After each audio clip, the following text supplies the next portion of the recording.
Assalomu alaykum do'stlar. Bugun meni kayfiyatim shunaqangi zo'r, juda ham zo'r. Hozir kechki soat 3:05 bo'lyapti. Mana bu burchakda ko'rib turganlaringizdek. Men nima uchun shu paytgacha uxlamadim? Sababi oddiy. Mana do'stlar, Real Madrid va Barselona o'yinini ko'rish uchun uxlamayapman men. Mana ko'ryapsizlarmi? Afsonaviy gollar yotibdi bu yoqda. Vav, lekin afsonaviy gollar yotibdi.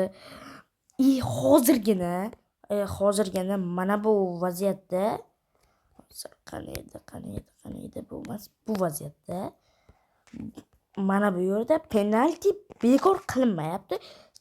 Sababi VARdan ko'rinsa, Raul Asensioni oyog'i tegani yo'q va Rafinyaga shantajlik qilgani uchun, aniqroq qo'pol qilib aytganda o'shanaqa sariq ko'rsatilyapti. Shuning uchun ham kayfiyatim juda ham zo'r do'stlar.